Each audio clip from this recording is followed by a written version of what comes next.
DDG, episode 67. My name is Dave Hunt, and I'm joined by Michael Swick. How's it going, Dave? Another Tuesday worked out. Got some news. Yeah. New microphone, Uh, Michael Swick. yeah, new microphone. So I might sound lower. I don't know how this will end up going. I might need to get the extender. I upgraded from the Yeti to the Elgato Wave 3. It's way shorter microphone than I'm Yeah. used to, so I might be leaning forward sometimes. Just an arm. Get an arm. I know you hate arms, but I have an antique desk from like the 60s, 50s, so I don't know where I would put that exactly, but all I right. might. I Yeah. might. So we are Digital Days Gaming. We are a weekly show that releases every Thursday on podcast services of choice. We live stream the show on lately, like the last 5 or 6 weeks, on Tuesdays around 5 o'clock Eastern time as well. Twitch.tv/Digital Days Gaming. If you could leave us a review on any of the podcast services, that would be appreciated. And share the show. Tell a friend to tell a friend. That would be awesome to get some more ears on the show, and just to help us grow and get feedback from everybody. Any kind of feedback is always good. To different ways, better ways that we can do the show, or things that you'd like to see us do. All of the social things are linked in the show notes, and those are all different ways that you can help support us as well. And that, again, just the biggest thing that could help the most is to just share the show. Like that's the huge thing, is sharing the show. Is always a big help. My OBS is frozen, so hang on. Okay.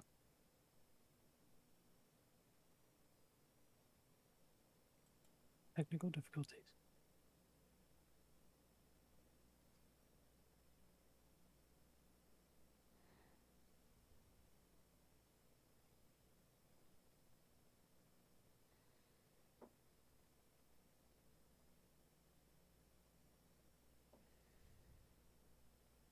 I tweeted it out. Okay.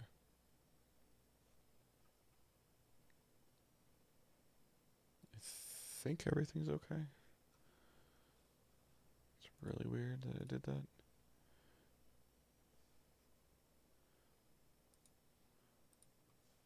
All right. Oh, you're moving on the stream now. Yeah. Okay. I didn't drop any frames or anything, so that's really weird. All right. And with that in mind, we're gonna throw it right over to news, and not a shocker at all. Our first story. Yeah, the news is with E3 continues and looks like they are doing something this year. They're actually going to do a digital event. They promised to do a digital event last year, but they pulled back. Did they pull back last second last year? I couldn't remember. It was like They probably like pulled two back months later. before. Like they didn't cancel E3 until around, or actually until, so like it's February now, right now. But like because we actually applied to go to E3. They didn't Mhm. cancel E3. I want to say until like April, and then I felt like Yeah. that they tried to say like we're gonna do something, and we hired this company, and then like in the early May or middle of May, they're like, no, we like this isn't working. So I think that was more of a time restricted thing. If I had to guess, Yeah. I would probably say they've had about 75 or 80% of their faculty like focused on a digital event, and another 20% planning an in-person event just in case things got better. hmm But now I feel like them introducing this in February gives them, I feel like they're not going to put egg on their face twice. So them coming out and saying this, I would hope that they actually have a couple more things a little bit more rock solid in, why say it now Well, then? Like, why say it right now? so this is basically what happened is their pitch deck got leaked. So all this stuff can change as companies agree or not agree to do this. So here's some of the highlights of the pitches they were giving. It would be a 3-day live stream event from June 15th to the 17th. It will feature a June 14th preview night, multiple 2-hour keynote sessions. So I would assume the keynotes would be Ubisoft, Activision, Microsoft, that sort of thing. So traditional press conference, an award show, and then other time slots available to publishers and developers. And then supplemental preview event for media the week prior, and demos on consumer platforms. So trying to get demos out to people, which we saw last year with Xbox, and then Jeff Keighley's Summer Games Fest had demos. So Hmm. we've seen that before. And then my favorite part is they will allow their partners to stream demos to media. The whole like, we'll allow you to do that if you want to hold like Zoom meetings on online, just to do Q&As and give some time with media to developers. So this was all pitched. So right now, I guess the ESA is going around and telling all the publishers like, hey, this is what you can do to sign up. So the Video Games Chronicles, they reached out to publisher, they didn't name who, and said like, hey, would you be doing this? And the publisher was like, no, we'll just do this ourselves, because the ESA is asking for a six-figure sum to have the honor of being in, this. Well, and I mean, from a business standpoint, like they're trying to survive, like everybody else is trying to survive. Like this is money that they're losing. Yeah, they might be saving money because they're not renting the LA Convention Center, but at the same time, like it's still going to cost something. Now, the benefit that I think that this could have is not for Ubisoft, Activision, Microsoft, Sony, the big, whatever you want to call them, the big guys. I think that this would be something cool for other companies that to give a chance to shine some light on there during this time frame of I can't think of any off the top of my head right now, but. And then it sounds like too, like what you're saying is that they're asking for too much money, which is which is a shame, because that also knocks out the lows. Like I guess that I mean lows is a bad term. The smaller developers are like that indie and AA developers. Like we can't afford that. Like we can't afford that. The return on investment probably isn't high enough. And then the AAA developers and publishers are like, well, we'll just do it our damn self. And then so. That just kind of leaves this middle thing, which may or may not work. I don't think it will work, but at the same time, if it's a small game, like a Darksider style game, I guess would be a way that I would say it, like a THQ showcase. I think that knowing that this is the week to pay attention to video game news is better than. Oh, this company's doing it on Tuesday, June 15th. This company's doing it on Thursday, July 2nd. This company's doing it on, August 12th. Like the staggering of everything can be overwhelming to an average consumer. To you or I, we're like, hey, this is fine. Like I'll just watch this Ubisoft Forward on the third Thursday in June. And then I'll watch Activision's event on the fourth Tuesday of May. Like it's fine. But I think for people that are trying to follow the industry of like the allure of E3 is kind of like similar to what goes on during like a Super Bowl week of like, it's Super Bowl week. There's all these things always happen during Super Bowl week. Yeah, we definitely like the only pitch I can think that this would work for developers, especially like AA, like not quite like the Ubisoft, AAA, is just like to be more organized of like, here's the game plan, here's the time, and we'll take care of stuff. Though this seems like ESA is more like you'll be included in that E3 3-day period, but you're going to do all the work, sort of thing. If the ESA can go to these smaller publishers and be like, hey, not everyone had a successful show last summer when they held it their own. We saw plenty of shows that just didn't work. Like, I forget what it was, but there's like the indie one where it was like 2-3 hour streams, like over the course of a weekend. And it was just too much and stuff got lost in the shuffle. It was just like 30-second trailer, 30-second trailer, 30-second trailer over and over again, which I'm sure that wasn't beneficial as much as if it was just featured in like a sizzle reel at a big press conference. Versus the possibility of 20 minutes of you talking about your game to a host. And then or you playing the game while you're talking to a host and you're talking about the game and showing things that are happening is better exposure than a trailer. Obviously releasing a trailer is much more cost effective for a developer than however much this 20 or 30 minute time slot is going to cost, and it sounds like it might cost a lot. Shame on ESA if they're doing that. You can figure out like, so you're going to like grant access to my Zoom server to broadcast, like no, I'll just like the developer's like, I'll just do it my damn self.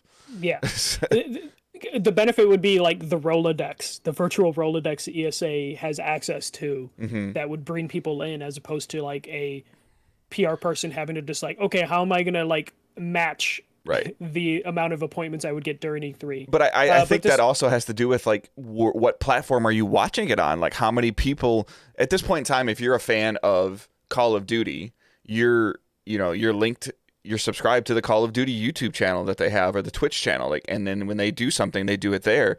If you're a fan of a certain game, like the Darksiders example that I used, you're probably subscribed to the Darksiders YouTube channel, but I don't think that you're subscribed to ESA's Twitch. Yeah, they would have to. They would probably have to partner with like a YouTube or a Twitch and make sure they have front page coverage, because as much as like Darksiders could have found success with Genesis by the people subscribed to their YouTube channel, that's a very limited amount of people Correct. subscribed to that. So like the broad appeal, ESA will have to prove in their pitches that like we have broad appeal still, we still matter, and then that's when This is what your money's going to get you. These are the eyes that it'll get you, and you can do that when it's when it's in LA and it's in person. Like all of these media people, here is a list of hundreds of people that want that. Here's the press list of people that will be attending that you can attempt to schedule appointments with, and I'm sure that the capture rate on that is in the 25 to 30%. We used to get the emails like, hey, do you want to check this out? And years ago, as long as it was coming to PlayStation and we had an available time slot, we went and saw it. Yeah. So like there's all of those things, and that's just from those people. That's coming from cold emails that like, hey, it would be dear E3 goer, E3 media. Like that's how the emails would be addressed to us versus pull the curtain back a little bit. When Ubisoft emails me or Michael, it's a direct email from a named person that we've like had drinks with. Not a cold source that's like, hey, please see my game. I'm PR. I've been doing this for 2 years. Please come check this out. That would be even harder to do from a digital event standpoint as well. Yeah, so, like you'd think people at home would have more time to do stuff, but like it's hard to like justify, especially like when we've done a couple like virtual events, in the past year. Some of those virtual events are like, hey, since you're at home, we want 2 to 4 hours of your time. As opposed to in person where it's like, can you give us 30 minutes? Right. So like doing it all virtually, like maybe you would want the structure of an ESA to jump in there and then just be like, hey, here's a specific amount of time that you can have with people.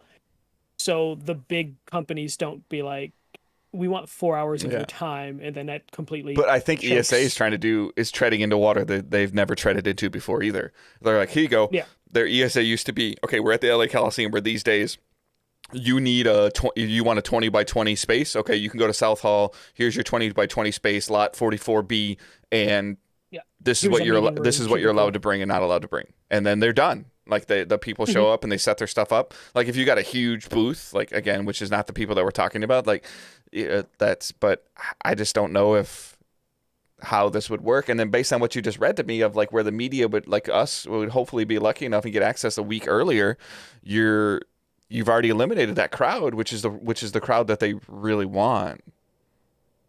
The media is what they want. It's not what the ESA wants, but it's what the game publishers and developers want. They want the media. Yeah, and I think people underestimate, like how important it is for like media to get their hands on and spend time with the game, because everyone could just go to like PlayStation's YouTube channel and watch the video, but the fact that there's like 50,000 people attending E3 and each of them will then make content from, like a quick mention to like a full like hour video on it. That's like 50,000 different like channels and avenues for their game to be exposed, as opposed to just being like in a sizzle reel. So the ESA, I would imagine ESA would probably have done their homework. That's why they sat out last year of just like, okay, let's see what people do. Let's see what Jeff Keighley's doing. Now that Jeff Keighley's like their rival, let's see what the Guerrilla Collective did, and Kind of Funny, and like all the shows that basically tried to cobble together like, press events or whatever that were multi-platform and covered a bunch of different games. And then ESA then will just steal what was good, copy what was good and cut out what was bad. But that's a tall order, especially, there's no incentive for, Microsoft, PlayStation, Nintendo to jump on board on this.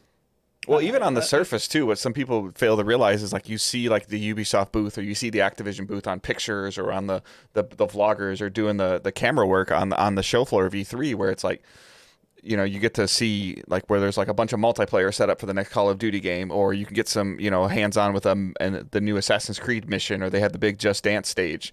But then, and again, like it's not like it's like me sitting there saying, "Oh, look what I can do." It's we get to go in a different area, sometimes completely off of the show floor, or in an enclosed area upstairs of a booth, and we get to play the game with the game director sitting in the same room, talking to us, telling us what his thought process is, or what's going on, or why something is built like that, or we get to ask a question versus the Disneyland, Disney World style experience of turntables of we just want people to get their hands on with this new weapon in Rainbow Six, like just to see if they like it or don't like it. There's two different worlds that are going on there, and as you can tell based on the bullet points that Michael read earlier, the ESA is still trying to accomplish those two different worlds. And like, do I need to go through the ESA to get to Focus Home Interactive? I don't anymore. Yeah, no, a ton of companies you don't have to go through any of that stuff. So that's basically just their pitch, though. Is just like their pitch is just we are the ESA, we're E3. Work with us and put stuff to 3 days. I actually, like, after last year, Dave, like, remember we were excited about like, oh, there's potential for like gaming news every single week, and we got that for like a little bit. Not as well as we wanted. There was still like there's like a 4-week run. It's like it was like E3 week to like the middle of July, and that was it. Yeah, and then it just stopped, and we're just like, why didn't they spread this stuff out further enough? And so it wasn't perfect last year, but I kind of missed just having everything in a 3-day period, like during E3 or that week, because E3 is a full week. Like the show floor is open for 3 days, but that is a full week of like news. Yep. I kind of missed that, and I feel like some stuff still got buried, even though they got spread out a little bit. And hopefully, maybe the ESA can help make it not buried. But if I'm any of these big publishers like Microsoft, Ubisoft, like I'm not doing it. Like I'll go the week before or the week after. Yeah. You know? Yeah. I'll announce it during ESA during E3 when everybody's paying attention to the gaming world and say, "Hey, come back next week." You know, like, and we'll talk about this. Yeah, and you can do that by just hopping on their hashtag on Twitter. Yeah. You know, like you don't need to pay them 6 figures to be like, "Hey, yeah, I mean, you send out a press release. You talk to some of the people that are, you know, with a little bit of B-roll, and you got the super fans that are sitting there ripping, you know, like ripping a blurry screenshot apart of like, oh, what are they gonna show? Like, yeah.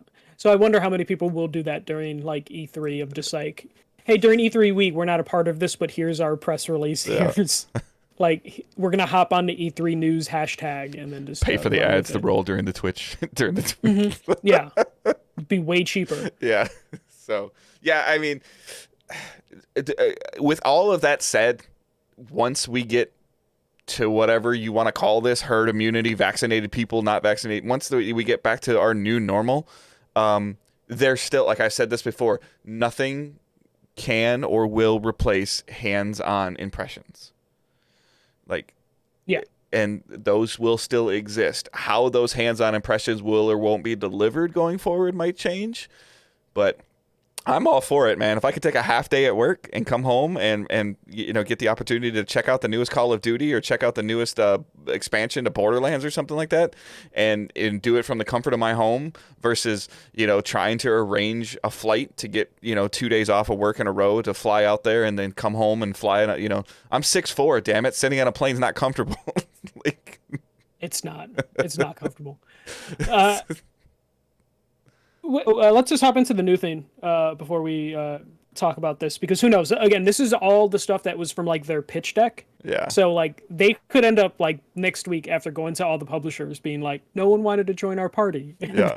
Just E3 2021's canceled, and then they'll try in person next year. Yeah. Let's move on to Dave's favorite game. We have to. We always have to talk about this. What's gonna happen first? Anthem 2, Anthem 2.0, or Uncharted movie? Uncharted movie, hands down. 2 weeks ago, you wouldn't have said that. It's got a new release date. It's like the 7th release date. It's happening. So, Jason Schreier out of Bloomberg revealed that it is make or break week for Anthem. So this week, it sounds like the developers for Anthem BioWare, which the team working on Anthem Next, which is like their reboot of Anthem, is about 30 people right now. So those 30 people are going to make a presentation, internal presentation, to the heads of EA.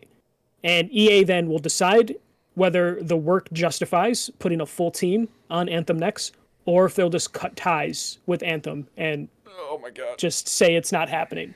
So that is apparently happening this week. EA won't confirm this, but Jason Schreier usually has multiple sources before he posts a story. So this is pretty much confirmed. This is make or break week for Anthem Next on whether they will continue and try and, pull a No Man's Sky or Final Fantasy 14. So Anthem is 2 years old in 2 weeks. yes. It's and you're making a decision this week as if you're going to make new development on it, like if you're going to put more bodies on it, which means that on a perfect scenario, maybe because there's certain things in place already, like your Anthem Next comes out, your great 2.0 patch or whatever comes out in July. Like, Yes. It's too late. Well, even then, like they've only had 30 people working on this since they. Yeah, that's what I'm saying. Like, it. The system's there, and you might be able to tune some quality of life things or do some stuff. But like, one of the examples everybody uses before is Division's like patch 8 point whatever. I don't remember exactly what it was, and this is going back to Division 1. That Division had done this patch, and everybody points to that. Like, that was the turning point for the Division franchise, that patch. But there was 7 other patches before it that built to that patch. Like, there are no patches that are building to this in Anthem. You tried for 3 or 4 months or 6 months maybe, and then you went radio silent for the last 18 months. And now the reported thing is that now it's this week we're going to decide if we're going to continue development on it. I'm like, no. Sorry. Especially they were planning some big changes. Like they were going to redo apparently the loot not. system. Well, no, that's the thing that sucks. So who I feel bad for are the 30 people that have been working hard as hell probably for the last year. On nothing. Yeah, just for it not to happen, Like, I'm sure they've made tweaks and changes, but it's always been like, all right, as soon as, EA gives us like 70 more people, we'll go full gear. Because EA can't charge for this. No, and that's a thing. Yeah, it's so like EA they've got to present this to this team has to present this to the EA board of how that they can put the money forward for this, that there will not be an instantaneous recoup on investment, a return on investment, and that what is it going to be in this game that would re-engage your player base and have them eventually generate revenue. Yeah, because EA isn't in it for like getting respect back. Like like EA does not care if they have a dead game. So EA would only be in this for the profits. I just don't. No. I feel real bad for those people. I did too. They had a really good idea and concept, and I've said it 100 times, but you don't, whether you did or didn't want to be Destiny, Division, Rainbow Six, or whatever, like in terms of a games as a service, you had a blueprint of what not to do, and when you hit a fork in the road of, you knew, okay, one company went this way, that failed. One company went this way, that failed. Let's just go that way. It's okay. We won't fail. Like, yeah, you will, and you did. And the crazy thing about this is just like they took 30 people from BioWare and put them on this. And then BioWare's, working on the Mass Effect Legendary Edition. They're working on Dragon Age 4. I think there's like 2 other BioWare projects that might be rumored to be worked on. And the idea that like these developers are like, okay, cool, this is what we have. And then EA is going to be like, all right, let's pull more people from the developers and split more people from BioWare and split them even further, or spread them out over like multiple projects. It doesn't seem plausible. And even then, like the player base was never there for Anthem. Like, I know Anthem sold good day one, but that player count dropped so much, and I don't know if there's a justification to even. You have Anthem, somewhere on one of your systems. Like, I don't know if there's even much, even if they said like, hey, Anthem's pretty cool now that it's been fixed, I don't see you downloading it and getting into it. Not unless they show me something like completely new. Yeah. If Like they're like, hey, new. we tweaked the loot system. Yeah. Play the story again with our new loot system isn't good enough. Like, they need to do Anthem 2 if they're going to do anything. Like, rebooting Anthem just isn't going to work. But that's when they're stuck, is because if they do Anthem 2, then they basically told everyone who bought Anthem 1, like, oh, you're fucked. You know? Like, Yeah, unless they do some kind of screwed. carryover progression with your Rangers or whatever. Which won't happen. Right. So yeah, here's the thing. If this thing works out and EA is like, we love what this team did, we'll continue and do Anthem next, we probably won't hear about it until the summer. You know, and then you're going to release it in the holiday season in this plethora of stuff that's coming out. Like, no, I don't even think they could release it this holiday. They only have had a team of 30 people working on it. If they put a full team on this, it's probably a kick year off out. our 3rd year anniversary of our game that died after 18 weeks. Like, yeah, no, we're looking at like the 4th or 5th year anniversary for this game to come out. But the other end of that is if EA is like, oh, we're not going to do this, then we just won't hear Anthem ever talked about again. Which like, at this point in time, like, I'm fine with. Like, take what you learned, you know, like the graphics, the mechs, that, like, the flying system that you had in there, and do something different. Like, if you want to do another games as a service, like, I'm fine with you trying it. Take what you learned from it, take your loss, and move on. I'm sure there's things they learned from Anthem that they can apply to their Mass Effect reboot, like when they return to Mass Effect, which they are. So, like, there's probably stuff they can at least take from Anthem and move forward. But, like, Anthem's just going to be one of those things where potentially it's just the thing that their EA's asked about all the time and they just never have an answer for, unless someone on a financial earnings call, like, asks them, how's Anthem running? Great. Yeah, girl, we have more people working on the game than we have people playing, but it's going great. Yeah, like, oh, we still have people working on them, and Twitter, someone announces they're leaving. Oh, we don't have anyone working on it anymore. All right, let's move on to the next bit of news. This is just real quick. So Activision Blizzard, we're in the middle of, like, everyone releasing their financial earnings or quarterly. A lot of companies ended in January. So yeah. So the news that came out from the recent Activision earnings call is Overwatch 2 and Diablo 4 aren't coming out this year, which isn't too surprising at all. They went radio silent on Overwatch 2. Though BlizzCon's coming up in like a week or two, so maybe we'll get something, but it's not coming out this year. Yeah, but I think that they said this stuff now to temper expectations at BlizzCon. Yeah, so I don't know what the fuck BlizzCon's going to be. Diablo and then Yeah, which I think is already out. The CFO then also said that there's more remasters coming out, but he didn't specify what. Though we know Vicarious Visions is working on Diablo 2, which is unannounced, so we can imagine that. Though they made it sound like multiple remasters are in the works. So this is what me and Dave have been trying to figure out. Like, what the hell are they going to do, you know, after Tony Hawk? And we know it's Diablo 2, but I don't know what else they have that they can, like, do. So that's Activision. Activision looks like they're just going to continue to just be in the Call of Duty and remasters business, which... And the mobile business that they do well in. Like, they do really, really, really well in the mobile business, which is kind of crazy. It's really boring, but it works really well for them financially. So, like, they can't... Because, like, they own Candy Crush, which I don't even know that's a thing anymore, but... I think it's installed on most Windows computers from, like, the start. So that's Activision's financial news. Now let's go on to Sony. So a lot of different things came out from Sony. The PS5 sold 4.5 million consoles worldwide in 2020. In 2020, so in like 7 weeks. So yeah, which puts it on par. It might be a little under of what the PS4 sold. Everything I saw was like pretty much equal, like the same. Yeah. I believe Sony, they shipped 4.5 million. Which in this situation is sold because you can't find one. So. So it's on par with what they've done before, if not maybe a little better.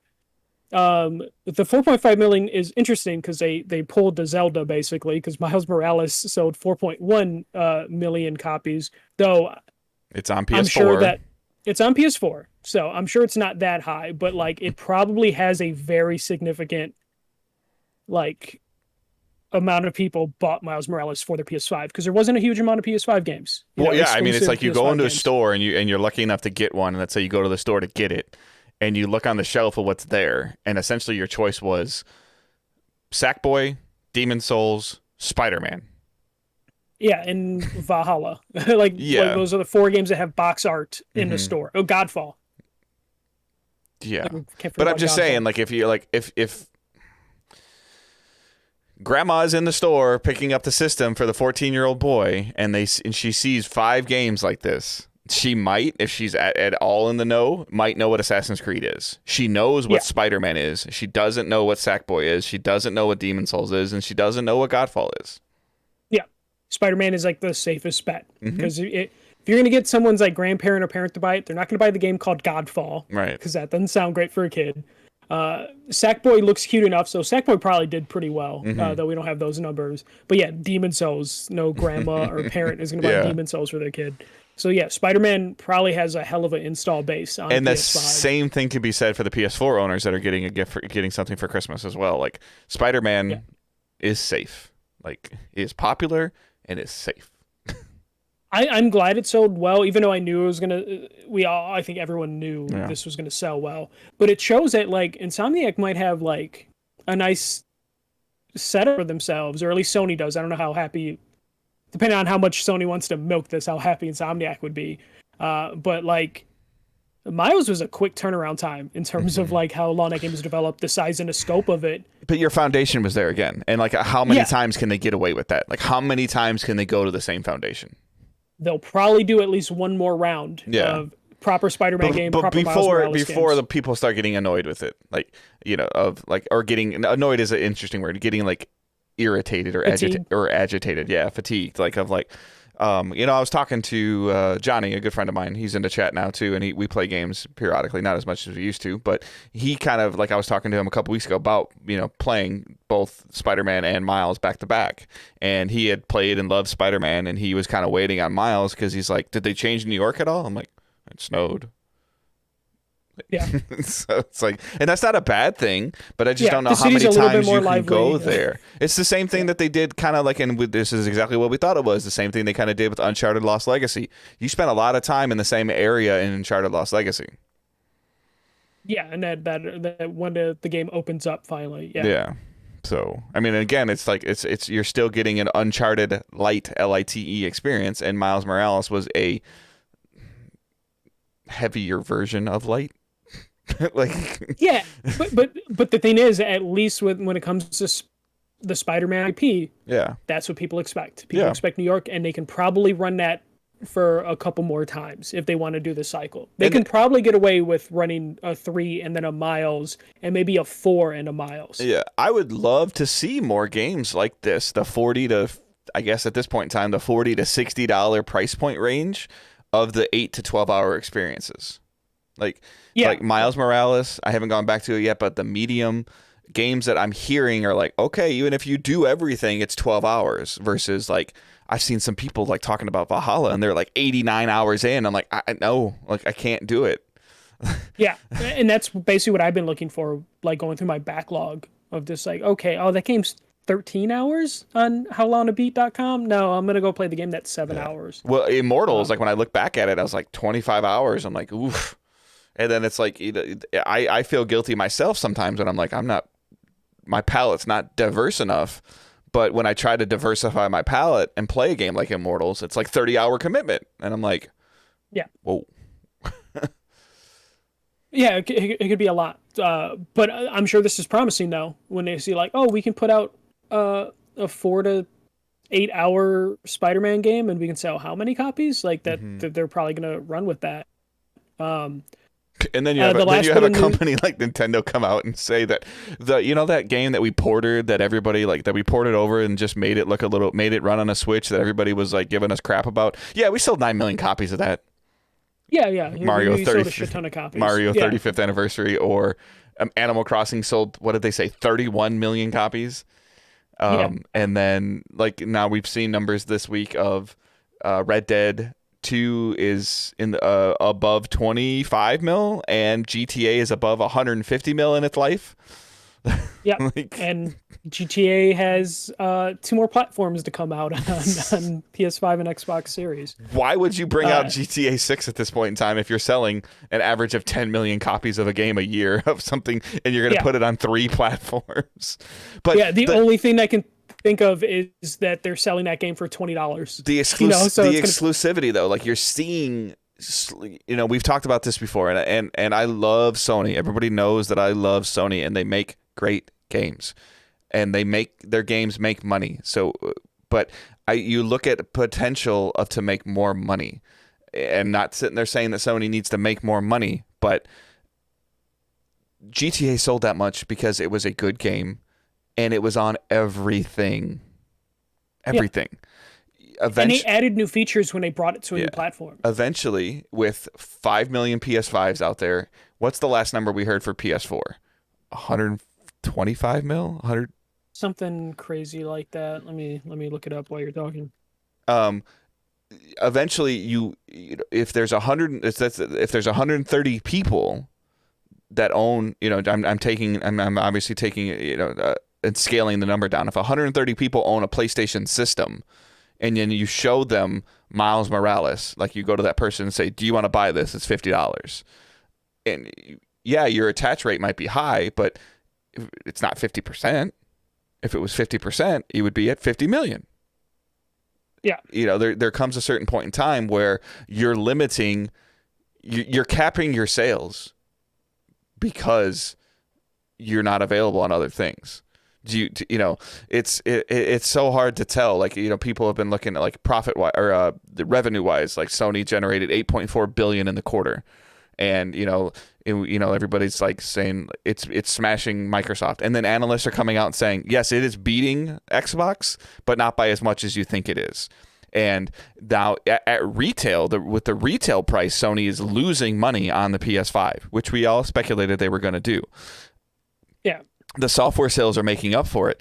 I don't think as an example, and I hate to always make it a Sony versus Microsoft thing, but revenue is important, but hearing like, oh, it's up this much over last year. Well, no shit. You sold a system. Yeah. But I don't think Microsoft is losing money on Xbox Series S sales. I don't think that they're taking a loss. Oh, on S? On the S's. On S? The X's maybe. The X's maybe, or they are.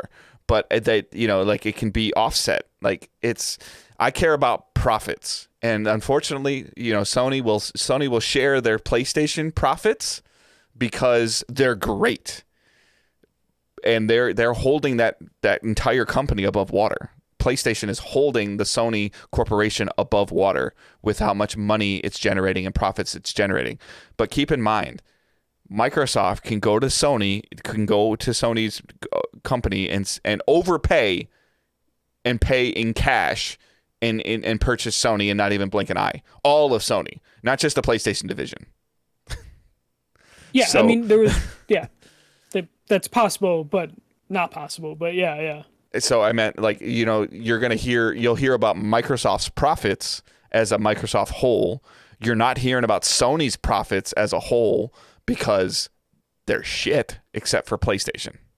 Yeah, you do hear about their profits, but man, do they brush over that stuff in the call. Like their earnings call will focus heavily on PlayStation because like their cell phone business isn't doing well. Their TV business is up compared to what it used to be. Right. But yeah, the thing that's why a couple years ago there was like the rumors that like they were going to spin off the PlayStation division because they were tired of the PlayStation numbers kind of being brought down by the rest of the company losing money. But Sony's in a really good place though right now, especially like PlayStation's holding them down. TVs, especially with like all the new everyone wanting to buy new TVs, are getting better. Yeah, and then their picture division. They've actually found a really sweet spot where because they don't have a streaming platform, they're just selling their licenses out to other people. So like Sony's in a good spot now, which is why they brag. You know, like we're not gonna hear Microsoft talk about this because like Microsoft is like losing money potentially, but they're also a big company to where it like when Microsoft does their earnings calls, they Xbox is just a line in like all their businesses that they like a bullet different point. it's a different business model from the gaming perspective, but people have been paying for subscription services for their computers forever. Like I pay for a subscription service for Adobe. My son pays for it for PowerPoint, Microsoft 365 or whatever it is, the stuff that we use to edit videos, the stuff that people are looking at when we do a video on our YouTube channel, or the ability for my wife to generate the logo that she made for Digital Days.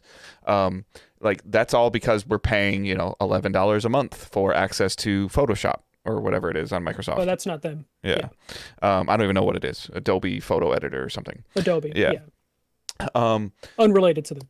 Yeah, but we use it like 2 or 3 times. So like, but we're giving them a certain amount of money. We use it like 2 or 3 times every 4 or 5 months. And it's like, okay, well, I'm glad we have it, versus like, I need to update it and get a new one. And it's like, it's there and it's always going to be there. And the revenue is always going to be there. Like, it's like, again, I don't want to keep comparing it to Netflix or whatever, but it's like, I have Netflix because I have it, and it comes out like small chunks that come out of my account. And like, 3-4 months, I won't watch it and I'll consider getting rid of it. And then the next thing I know, the next week I found a show that I hadn't seen before and I watched it for like 4 straight weeks. Like, yeah. Well, that's basically what Microsoft's doing. Like Microsoft's losing money in the hardware. Like they're losing money hardware wise, or they're. But they've always lost money hardware wise. Like even when they were selling PCs. But like 360 wise, they were killing it. So they're willing to bleed a little bit. Because it's truly a marathon for them though. Like what their revenue stream is truly a marathon. Yeah, they're trying to find different ways to get into people's homes. And they already have work computers. They already have personal computers, like their, Windows. So they're trying to apply like their Windows ideology into the gaming division, just because it's like the gaming division isn't as profitable as they would like. And they see the window of like, let's just do what we do with Office and let's do what we do with Windows. And let's apply that to the gaming division. Doesn't matter how much we lose hardware-wise, because we'll get into people's monthly subscriptions and... we'll do things that way. Like, I'm sure Microsoft, like, as much as we talk about like the console war, or people like to get into fanboy wars, Sony's happily doing what they're doing by selling hardware, and Microsoft's happy doing what they're doing. Just because Microsoft's such a big company that it doesn't matter if one of their divisions isn't doing as well. Yeah, but high revenue, just to be clear, high revenue does not equal high profits. Yeah, so if you look at and profits is what matters. Profits is what matters. Money in your pocket, like that. Money in the company's pocket, like that's what matters. Pay your bills. This is what you have left over. Yeah, well, it looks like just some numbers like from Sony. It's just revenue increased 40% to 8.4 billion, partly driven by PS5 sales, and then the operating profit is up 50% to 763 million. So like you kind of see a difference in like what those numbers mean. Sony's doing well. Microsoft probably is doing okay, not as well as they would want to do. Especially like we talked about last week on how Google's willing to pull the plug on something if it's not working, and cut ties if they just. So is Microsoft. Microsoft, exactly. Microsoft is the same way, which means Microsoft does see like light at the end. In terms of like, okay, we can get through this hardship and then figure it out. We both have been hard on both companies for not releasing, like next gen exclusive titles, and like Sony just delayed one of theirs. Like Halo, people are going to be surprised at what the effect that Halo will have on Microsoft's bottom line this fall. If it's good, I don't even think it has to be great. Like I think that you will see. Yeah, no, it has to be. Halo 5 and Halo 4 you will see a surge in Game Pass subscriptions because the new Halo is on the platform. You will see a surge in like what's a bad sales figure for you for Halo though? Like what's a bad what would you think would be like the worst case scenario for Halo Infinite? Ooh, like a 50% decline from Halo 5. Yeah. I'm trying to see. That's still 3 million copies. which I'm gonna go with. Okay, so Halo 5 sold 5 million copies. Okay, so 2.5 million copies. Yeah, I think that would be bad Okay. for So that one now, of their marquee franchises. okay, so a 50% decline in Halo 5 or Halo Infinite sales. Yes, that would be devastating based on the budget, how much it cost Halo. So if they sell, let's say they sell 2 million copies of the game outright for $70. Okay. Mhm. How many people get Game Pass because Halo Infinite's on there? See, you could go with that, but that's if it sells 2 million copies. We would need them to tell us the increase in Game Pass subscribers that month for us to like determine any sort of success for Halo. That we like your success for Halo is very much like we need to know the numbers for Game Pass and see how much it increased because of Halo. Like when they announce like Halo sales, it's going to be Game Pass sale, or they're not going to talk about sales numbers. I think that they will say how many copies it sold if it's good. If they sell like 3 million copies in the first month, like you'll find out that they sold 3 million copies and we had a 1.5 million increase in Game Pass subscriptions in the month of November. Yeah, I think they would just go with the Game Pass numbers. Well, they're already trending at a million. Like they're trending right now at 1 million new Game Pass subscribers per month. Yeah, they're on the upwards trajectory. So I feel like if that trend continues at 1 million new members, I don't think it's crazy in the month of November to see that number triple. So the month of November, they get 3 million new subscribers, or 3.5 million. Yeah, depending on like, depending on like how many numbers they are before that and how many promotions that they run. If anything, I see Halo. Microsoft is doing the same thing that we see other developers do. We're like, this many people played Halo, but they don't give you like what that means. Right, because it's also free to play. The multiplayer, yes. Right, but they'll still say like this many people signed into Halo this week. Yeah, like and we won't know will what say that means. Yeah. Like they 100% will say that. So, but I just like it's just interesting. Like in terms of finding Halo's success, you will not be able to point to NPD numbers for Halo success because of the multiplayer aspect of it, because of the seasonal aspect of it, because of the Game Pass aspect of it, because of it being on multiple platforms. Everybody's like, oh, look, Last of Us sold 7 million copies. Okay. You can only buy it one way.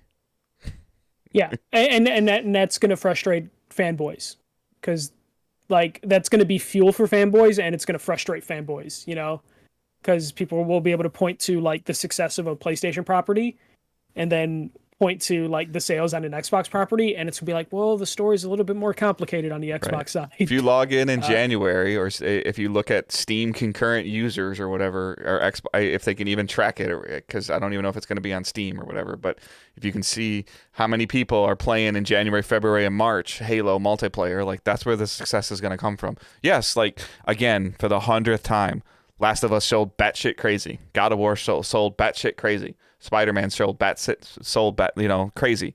But how many people are going back and continually still playing Spider-Man? How many people are, buying seasonal content in Spider-Man? How many people are, buying different skins in Spider-Man? Like, yeah, well, that's like two companies with completely different like models for how they're doing things. And it's great that we have the companies not competing at each other in like copycat scenarios. But you're starting to see some of it on Twitter. I saw some of it this week after I saw it last week. They're like, where's Sony's FPS? Like, where's Sony's shooter? Yeah. And Sony's answer is, we don't need it. We have our stuff, And to be honest, like Microsoft, if Halo doesn't hit, like the shooter genre is taken up on PC, like every platform has their thing. Yeah.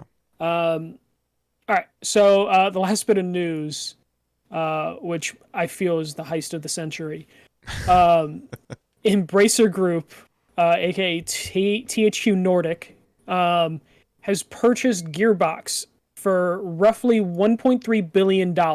Like, it's not a straight up $1.3 billion.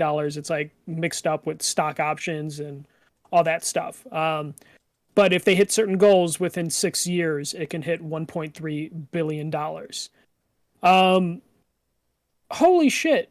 Randy Pitchford finessed the hell out of the Embracer Group. No offense, like I know people love Gearbox because of the Borderlands franchise, but this doesn't include Borderlands. 2K came out and said, we'll still work with Gearbox on the Borderlands IP because they have Which like is first dibs on publishing. Fascinating to me. Yeah. Like, okay, Like, I own you. Like, again, a broad example. Like, I own Michael Swick Incorporated. But that game that you made that made you great, you're going to still give to somebody else to publish. Yeah. Because they were a smaller company back then. You're a smaller company, you know, when Borderlands came out, so they signed a contract. We see that all the time, you know. It's like, yeah, but you see that when Gearbox is purchased, they don't make Borderlands anymore. 2K has somebody else make Borderlands, or which 2K's had that. Or they're like, we didn't see another Ratchet until Sony and Insomniac like made up. Like it was just one of those things where we just didn't do it. Yeah, I'm just amazed about how much Gearbox was able to get. 1.3 billion. Their portfolio, like. Well, I think that's part of the reason why the Battleborn thing came out so fast. Like they were trying to get money off the table to make them more desirable. They might have been looking at the Battleborn servers being open still as like a financial draw on the company, which it may or may not have been. But it's kind of like when a team, like when a sports team is trying to get sold, like, oh, like why did the Florida Marlins dump $100 million in payroll? Oh, somebody else wanted to buy them and they didn't want to have $100 extra million in payroll. They didn't want to have like a chart with a red line going down, so they're like, just cut that. So like their portfolio is iffy on Borderlands because 2K has like some sort of first rights or the IP for that. But the wording on it seems like maybe there was a way for like them to get Borderlands back.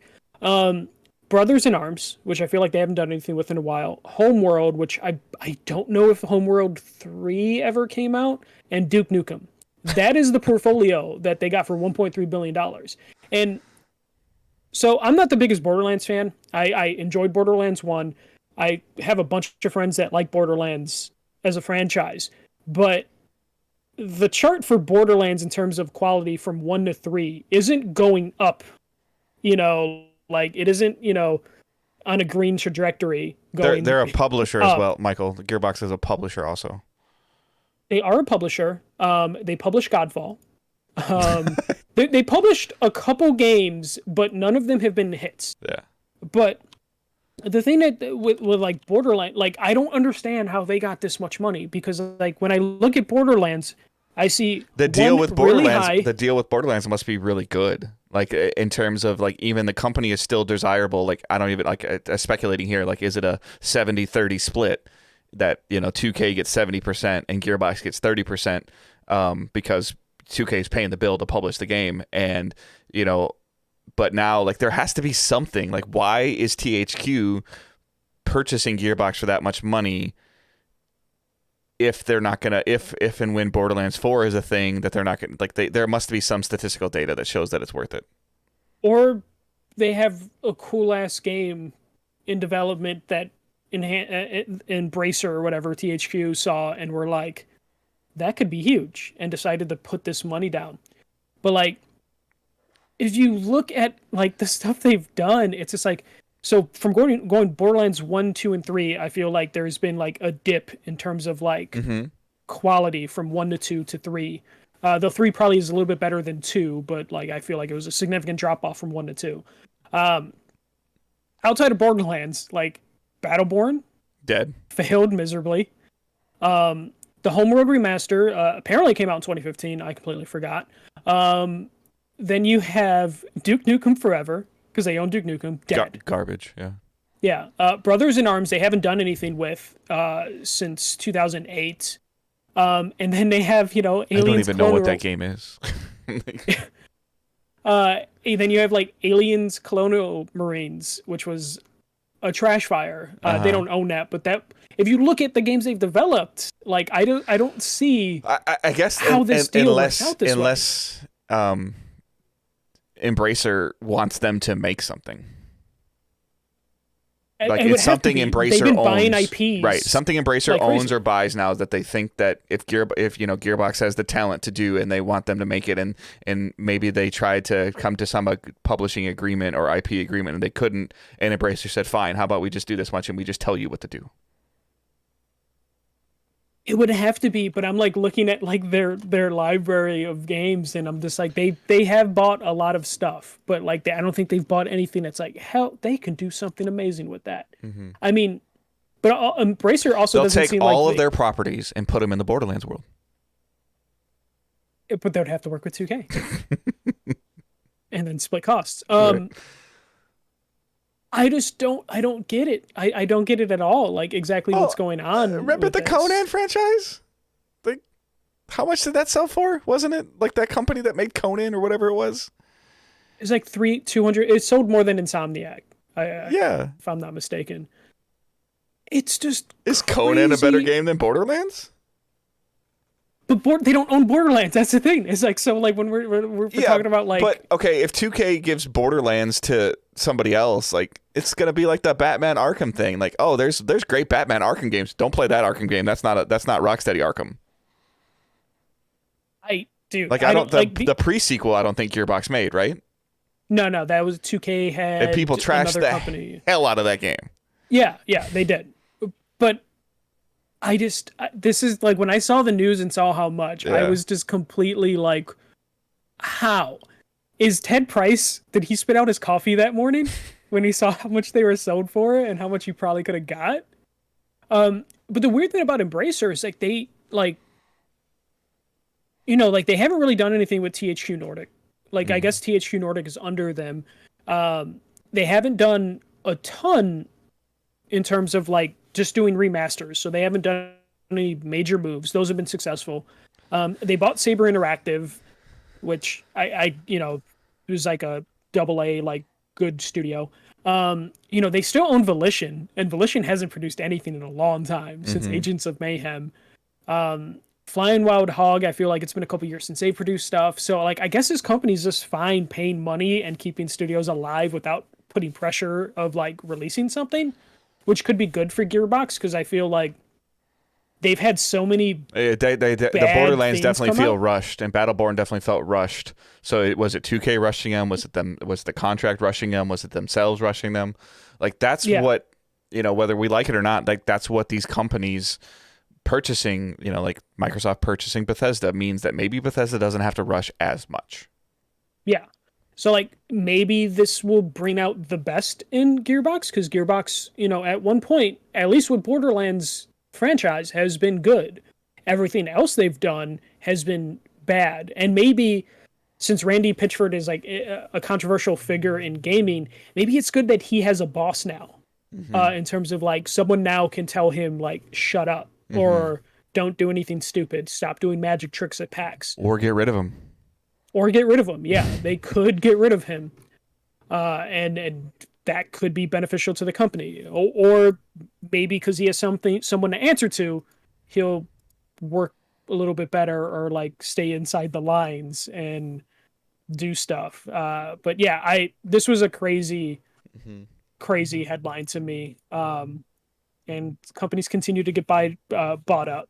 I feel like Embracer is just setting themselves up to make a deal with like a Microsoft or a Sony. Like they're getting their like portfolio ready, and just hoping like Amazon with their streaming service. They bought like a really beat up car, and they're like, okay, now we have a new engine and a new interior and a new hood and a new trunk. And like, oh, we're worth a lot more money now. Like, yeah, they're gonna basically just go to one of the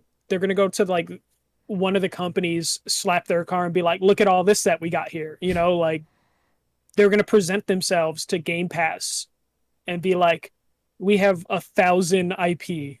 Like, do you want in on this? Or they're going to go to Amazon like, oh, we have enough games for 1,000 channels on Amazon's streaming service. If Stadia is looking for a third-party partner. I think the thing that's like, that's hard to imagine, like when a lot of people see stuff like this, like if for some reason Gearbox is able to make a Borderlands 4 and it's good, they'll make their money back. There's a lot of money they gave them. I know. but I'm just like in terms of again talking about profits of Yeah. you know like they'll if they get Just don't if you get the next GTA or the next Fortnite, if you get it, like in there yeah there's a lot of what ifs, but if you get it and it hits, like you'll make your money back. Like I'd be curious, like how much like I haven't dug into it, but like how much money is Valorant producing? Yeah, though they're owned by League of Legends people, so Valorant could lose No, I money know, and but still it's be fine. not. Yeah, Like I mean, I'm yeah, saying it's not. So like, and it's just fascinating because the worth of like a lot of times you see and again I equate some stuff to sports is you see contracts in sports of rewarding the player for what they've done or rewarding the player for what they're going to do. Like the Tigers are in that, close to home for me. They're in that situation with Miguel Cabrera. He won the Triple Crown, like the highest batting average, RBIs, and home runs in a season. Like he won all three of those things. The contract that he makes now as a 37-year-old man that needs a wheelchair to get to first base is ridiculous. yeah, But he got paid because of what he did when he was 31 years old. Like Gearbox has value because of what they've done and the potential to do it again. I see that, but then I also then look at what they've done, and I see Alien Colonial Marines, I see Battleborn, I see Duke Nukem Forever, and I'm just like, how? If they release another game that's half as successful as Borderlands 1, it's a successful purchase. Yeah, it could be successful. Mm-hmm. We'll just have to see. It's just crazy to me. I just feel like some people who were purchased last year are now like yelling at like their accountant or their and I CFO. think that there's a huge difference between purchasing. Okay, like and for some reason, like there's been a whole bunch of sports analogies running in my head this week, but there's a huge difference between purchasing studios that are already established and built. They have their four walls, they have their systems in place, they have their engines or whatever they do to make their games, and then making another studio bigger. Yeah. Okay? So expansion is bad. Addition can be good. Expansion has the potential to be great if your depth is good enough. You're diluting your talent pool. Mm. Expansion is having an established company, or expansion. Expanding an already established company can dilute your pool. Bringing things in that are in addition to your company. Randy Pitchford already knows how to run Gearbox, whether you like it or don't. He knows what he's doing. And does his company make money? Did he just sell his company for $1.2 billion? Oh yeah, he can turn a profit, but in terms of like to run a business, stuff, he knows what he's doing. So now you have keep that man away from. Yes, like as a person, he's probably terrible, or he is terrible. He's a vile human being. But as a business owner, he makes money, which is what has to happen in the business world. Yeah, he's probably a good head of a studio in terms of profitability for him and his higher ups. And like you said, maybe somebody else to answer to will help him become, be even better. Of like, hey, you really can't take that risk because it's my money now, not yours.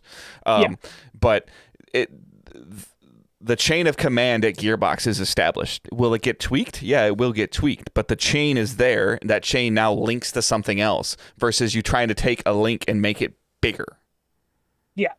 So like there's all those things of like where we've heard of these teams that get stretched too far. Platinum Games stretched themselves too far. Yeah. Would it have been better for Platinum to buy another studio and have them make the games? Maybe. Yeah. So it's just, that's where I feel like this value comes from. This is why ZeniMax is worth $7 billion, because of multiple studios. I mean, if it's $1.2 billion for one studio, how many studios did ZeniMax have? 6? 7? 13. Yeah, 13. So in theory, if the value for Gearbox is $1 billion, they bought 13 studios for $7 billion. Like, yeah, which. But that's where like my brain breaks of terms of like I still think Embracer overpaid for this studio, but I guess we'll have to find out in a couple years when they release a game, or when Embracer just releases a game in general that isn't a Yeah. remaster. Yep. Uh, because there's not a back catalog of games for them to remake. Somebody has Gearbox. somebody has Embracer's ear. That Embracer thinks whoever their CEO or their board thinks is a very smart individual, and has told him in 2028 this is gonna work. But for now, I need $7 billion. Yeah, I feel like this ends with Embracer selling to a bigger company like Tencent, of just being like, hey, Tencent, you want in the gaming market? Look at all this stuff we bought. Regardless of the quality, just the sheer volume of numbers. The like, library we have, the library that we grant you access to. Yeah, because Tencent is into streaming. Amazon's into streaming. Microsoft's into streaming. Those are like three companies that they can be like, hey, if you want this. Though I don't know what price Embracer would have to value anything if they sell as a whole, if they spent 1.5 billion on like a Gearbox. Because now they're so deep into it, they probably would want to offer more money than Bethesda got.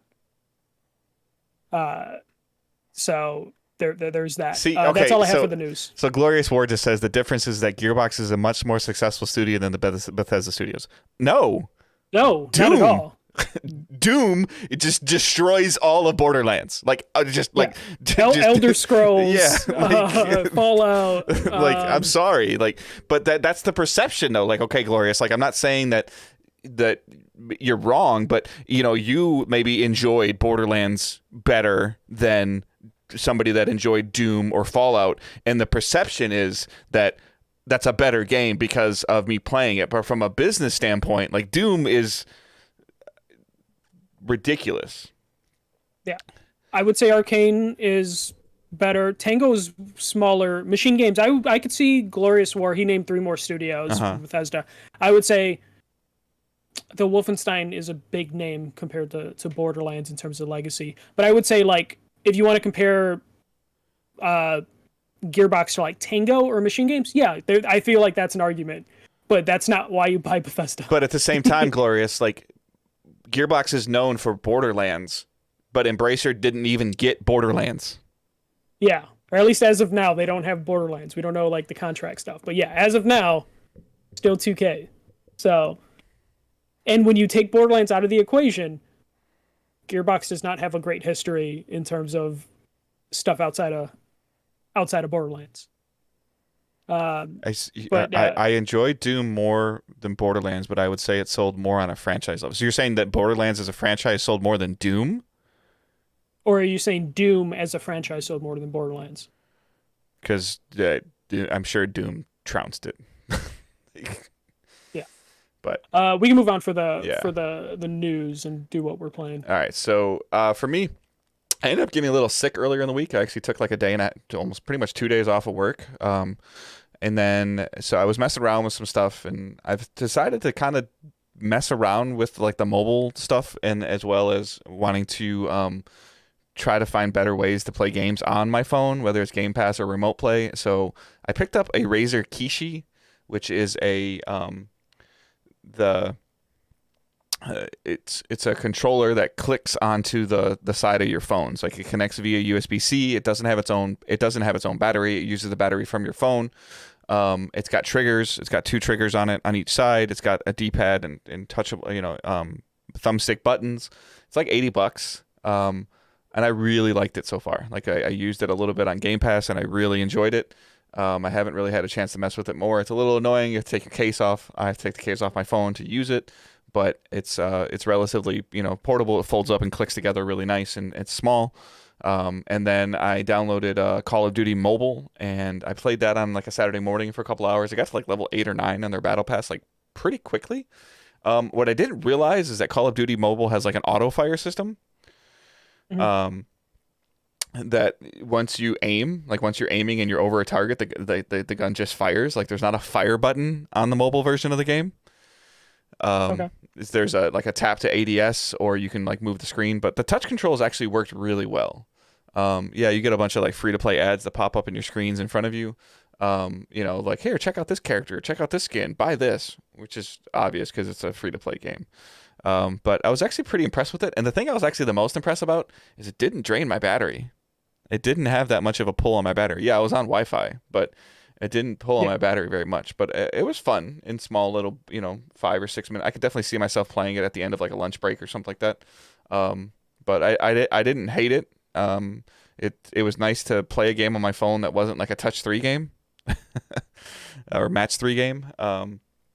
But there's definitely there's some things to it there. So if you are somebody that plays a lot of mobile games that maybe use touch really well, or that a mobile game that uses a controller really well, that I could download to my phone. I like Game Pass, but I can't really play that like on 5G. It doesn't really work too well. I haven't found very many games that work really well with it. Like make some mobile game recommendations for me. I've heard like there's a Diablo mobile that's pretty good. Somebody was telling me. I've never really gotten into Diablo before, but if there's anything, just tweet them at me at Good Dave Hunt. I would love to check them out. I also played I played Division 2 with the Resident Evil update, or the Resident Evil global event, and their next gen update where they did 60 frames per second in 4K. The loading times, Division 2 always had some rough loading times, but the loading times are much better. The frame rate is nice. It just flows a little bit better. It seems like it's easier just to climb over stuff. That could just be me getting used to more things being 60 frames on PS5. And then the global event that they did with Resident Evil was kind of cool. So there's actually this thing when you're shooting in the game, where if you do not kill them with a headshot, they reanimate. Like they come back to life, and then you have to kill them with a headshot. You can also kill them if you body shot them and they're on the ground. You can walk up to them and shoot them in the head, and the head explodes.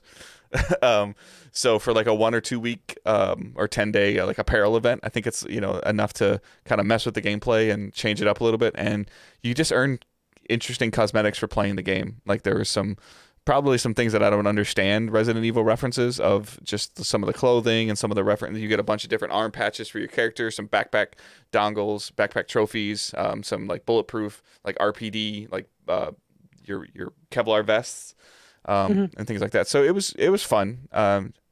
I forget how heavy Division 2 is with their menus though, like in terms of like having to be in the menus and go through and change things and adjust things, and the inventory management can still be a slog. And then the summit that they have, I talked about it briefly a couple months ago, but the 100 floor horde mode that they have, where you're going up a skyscraper, with a couple friends, like it's fun. Like I streamed it, and we played it for a couple of hours and a couple of nights, and I could definitely see it being something I play for like 2 or 3 hours a week, going forward. There's like a one night every other week kind of thing.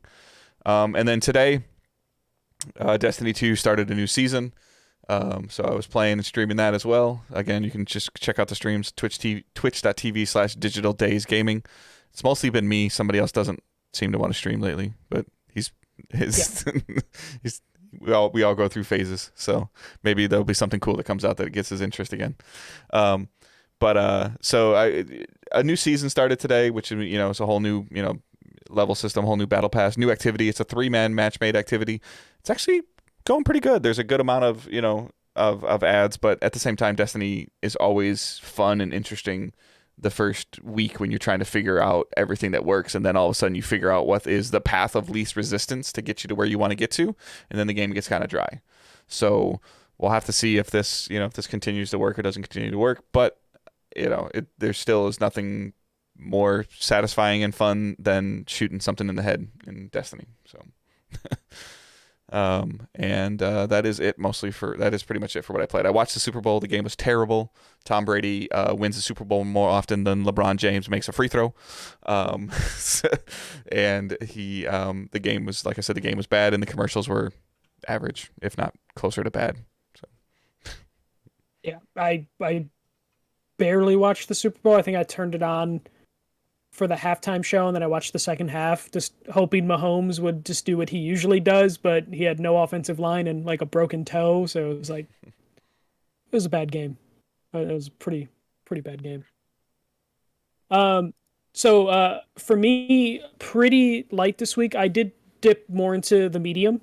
Played probably an additional like 2 hours of it. As that game goes along, like I love the the world, the atmosphere, character design, all that stuff. But anytime I have to deal with like the Mothman, like the creature chasing you, I just don't want to play the game.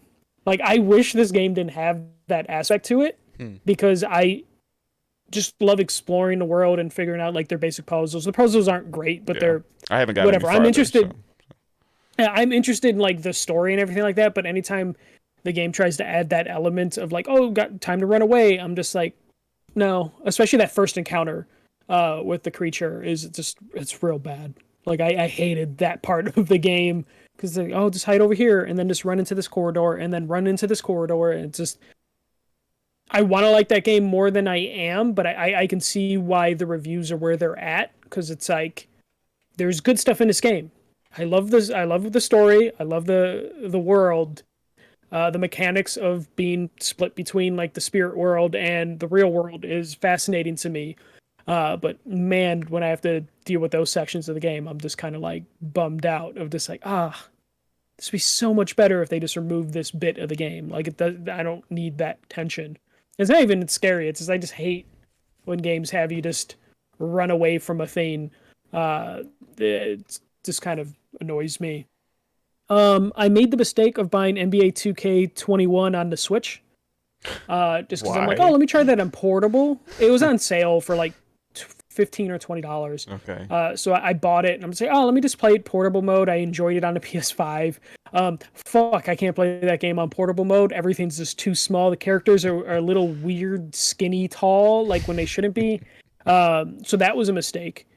Because like it's really hard to see what's going on in that game. You know, in terms of like the shooting thing that comes up above the players' heads. It's just like, oh, that is barely visible when you're playing this game.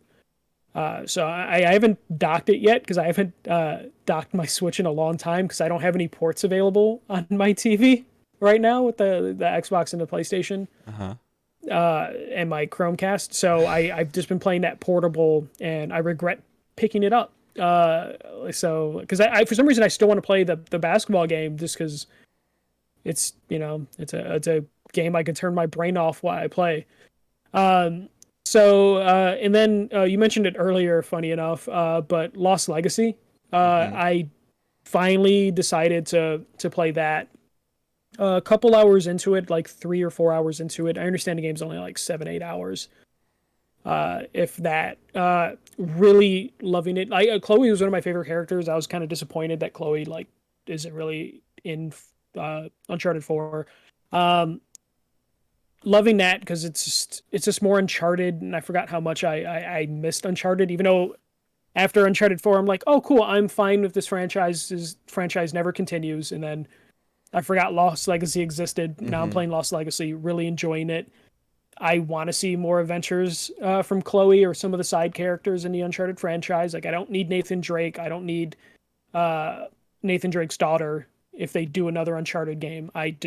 They have too many already established cool characters that they can work with for the future of this franchise. So far I'm playing it like where I'm not using my weapon. Like I'm trying to do everything stealth. Though I do like when you do bust out your weapon, like Nadine is kind of worthless in stealth. Like she will not attack anybody. But if you get into a gunfight, she's like the Terminator in terms of like just shooting enemies down and taking care of people. So like if I get into a situation, I just have to shoot my gun in the air once. And then Nadine gets activated and then just goes crazy and starts killing everybody. So enjoying that. Like I said, I was going through my back catalog and I was just like, okay, what games are like under 10 hours that I can get through and finally get off my backlog?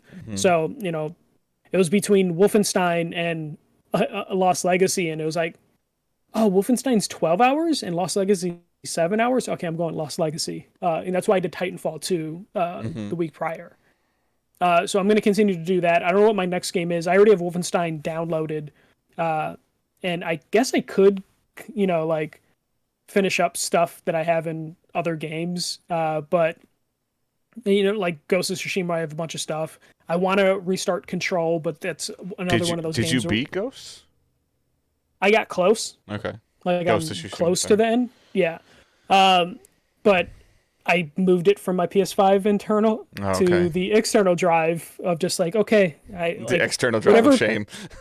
Yeah, basically that's what I do is I just like move stuff that I really like onto the internal, and then PS4 stuff. That's the difference between you and I with the data cap. I'm just like, all right, whatever, just delete it. Yeah, no, it saves time too in terms of like, because it transfers really fast from the external to the internal. So I'm just like, oh, let me just like move stuff over. I dove back into like, when I have time to kill, I'm playing Tony Hawk again, just like cleaning up little stuff and trying to beat my high scores.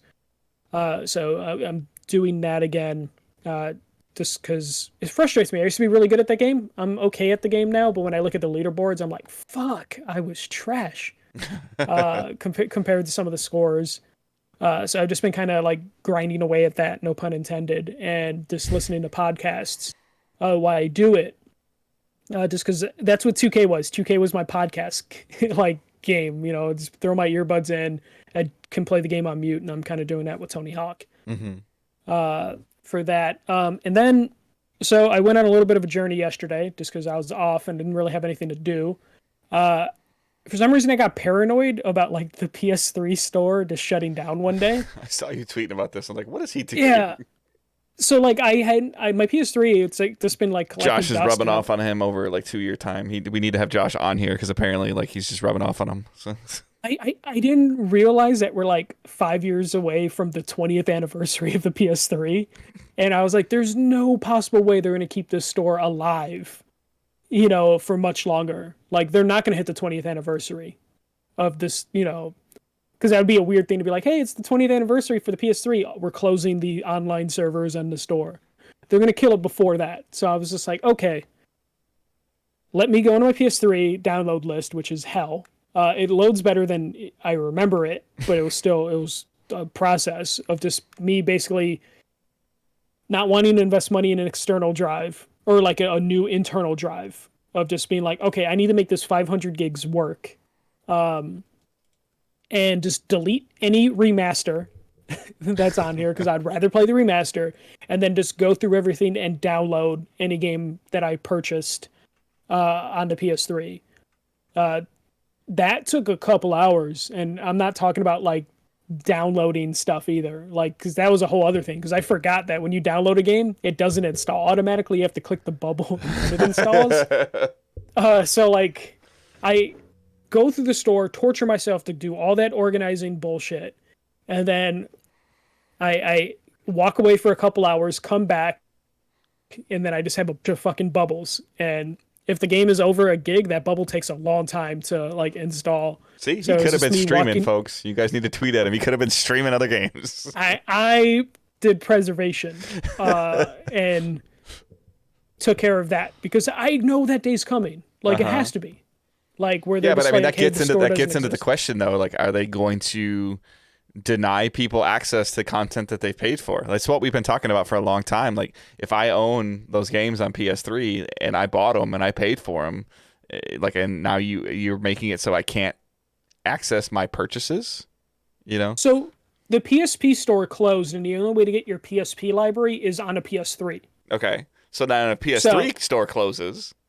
Then the PSP is completely locked up. Are they going to have to make an ARM on the PS4 and the PS5 store, like a different app you go into? I'm wondering, because if you go into your PS5 library right now, there's a PS3 option. Yeah, like it lets you organize against PS5, PS4, they're gonna just merge it all over there or something, or you're gonna go into some back door through the PS5 store to go into an emulation or something. Yeah. Yeah. Or even if they don't hit the emulation point of just like, hey, do what you could do with the PSP and Vita, where you plug it into your PS3 and transfer your games to it. So maybe that's coming, but it was just one of those things where it's like, let me just organize my PS3. I'm not criticizing it, but it's weird. Like, because the PS2 didn't have digital content, right? Yeah. So it did not. So now you have, you're getting to the 20 years old, like, and again, from a business standpoint, like I talk about a lot, if I'm like the head of Sony's like interactive stores or whatever, I'm like, that game's 19 damn years old. What do you need it for? If you haven't played it in 18 years, you're not playing it now. But I might want to, and if you can't let me. And that's basically, I was just like, avoid avoiding, because then what's going to happen is they're going to announce like, hey, in March we're going to shut the store down, and then the PS3 servers, which haven't been used by a lot of people, are going to be chugging while people like Yeah. dust off their PS3. Next thing you're gonna see Michael like tweet out a picture of him like external hard drives that he's like labeling A through C. Like... Luckily, because the PS3 came out in 2006, I was a broke high school student, so I didn't have a ton of games on it. It wasn't, but I did have a bunch of Rock Band songs. But luckily, that's on the PS4 now.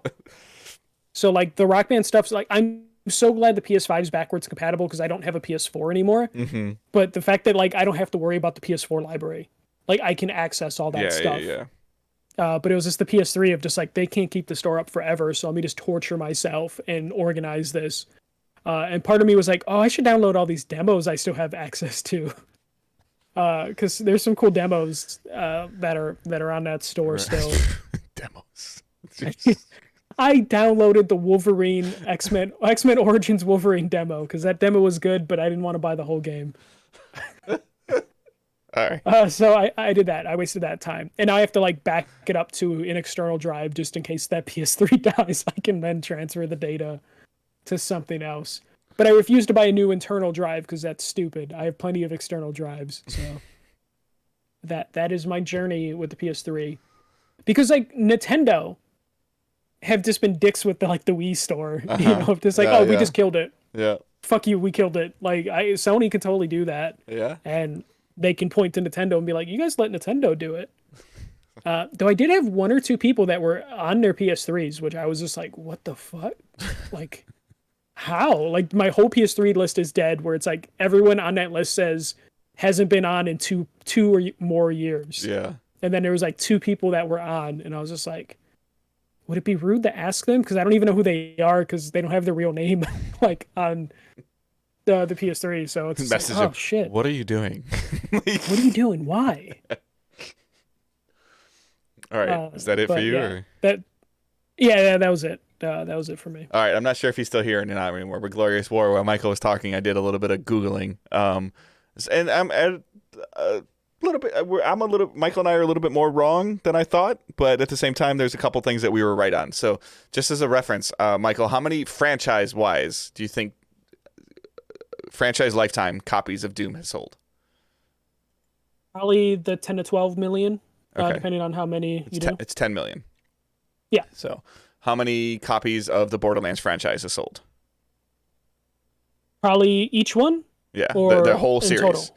So the whole series, I would probably say they're probably 10 to 20. 43 million. 43 million? Okay. Yep. But here's the thing, 2K still has a chunk of that thing. Right. So it's that's what he said, is that Gearbox Yeah. owns the Borderlands IP, but they have an exclusive publishing deal with Take-Two. But here's the other part of it that gets into it as well. How many Elder Scrolls copies do you think have been sold franchise-wise? That's probably in the 25 to 50 million. 58 million. 58 million, yeah. So, like, that's 70 million just from those two studios. Like, or 68 million. So, I mean, there's a lot to be had there too, and like I didn't look up like Fallout franchise sales. So I mean, like when you start adding everything up together, like that's where it gets a little crazy in terms of like value. So it's and that's where a majority of the money comes from, is from the Bethesda Softworks studio. Fallout is looking at probably 30 million. Over their franchise. This is 13.51 million sold worldwide for Fallout 4. Okay. Yeah. So it's one of those things where that 7.5, that Bethesda value comes from this Bethesda Softworks. So like going at like their smaller studios is like, you know. Yeah, I mean just Elder Scrolls, like, you know, I think any company would take. I mean, so like as an example, like so by itself. Gearbox, you know, has a franchise that sold 43 million. I don't know their other. I don't consider their other franchises successful. So, and that sold 43 million copies lifetime, and that's worth 1.2 billion. So, how much is a studio by itself that sold 58 million copies of a game? 2 billion. And then are the other studios worth 5? Yeah, apparently. Potentially. So yeah.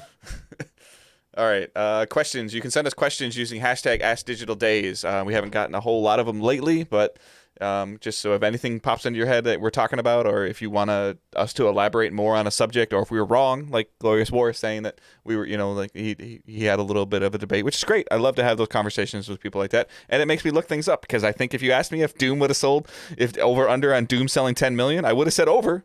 So from a 25-year-old plus franchise, but so you can send us those, like I said, using hashtag AskDigitalDays. So Chad sends us a question, possible rumor that Halo might come to the Switch and what that might mean for the industry, PlayStation versus Xbox. So you did a little bit of digging on this, right? So there was a thing where I think it was 343 where they're looking at bringing the Halo Master Chief Collection to additional places to play. It sounds like they might have been hinting at it coming to the Epic Games Store as opposed to the Master Chief Collection coming to like flat out other platforms.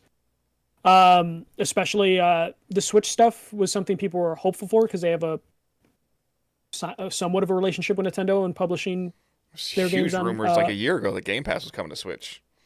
Yeah, but Nintendo apparently was like, no, it's not, which makes sense for Nintendo.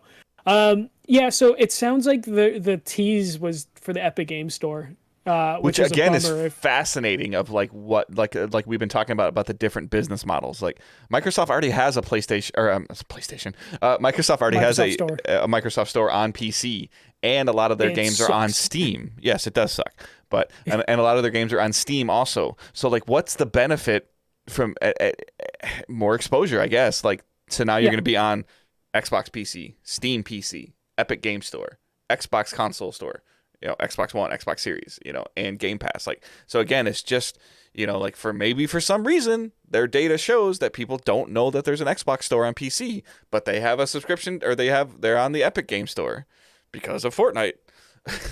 Yeah. So. Yeah, I would be surprised if it comes. I don't know if it'll run on the Switch, though. They're technically like Hitman and Controller on the Switch, but they're streaming. And so it I sounds guess they like could it's pretty stream. good. Like I've seen some Hitman stuff. Is like it's not bad. Yeah, people are saying that it is cloud, but it's not broken cloud. So yeah, so I could maybe if they can somehow get their games on there. I mean, yeah, Halo Infinite might be a challenge, but Halo like 1, 2, and 3, I think could do it on the Switch, don't you? They did some good work to those Halo games, but yeah, they could probably definitely make it work. It'd be interesting to see it go on the Switch. I just don't see it happening. I think everyone pointing to like it's going to come to Epic Game Store is probably what they're talking about, and that's a fucking bummer if that's the case. All right, that's our show. So again, please send us questions using hashtag AskDigitalDays. Please give us a review if you can. If you can sign in. I know not everybody likes to sign in, but maybe sign in, leave a review, and sign out. Maybe, please. Follow us on social medias. You can follow Michael at FirstMJC. You can follow myself at GoodDaveHunt. You can follow the main account at DigitalDaysPod. Links to the Facebook group, Discord channel, are in the show notes.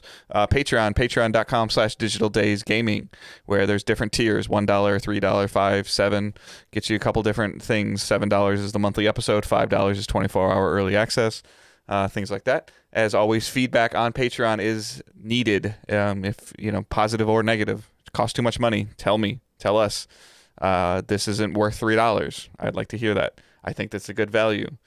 Maybe tell me why you don't use Patreon.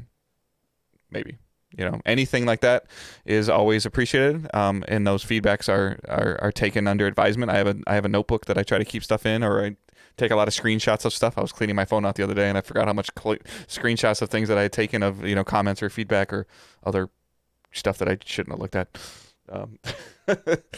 But overall, like we would love to see the feedback and just see ways to alter it. Does it cost too much? Does it not cost enough? Is there not enough? Is the juice not worth a squeeze? I'm not giving you $7 just for that, or this, that, or the other. Any of that feedback is always appreciated.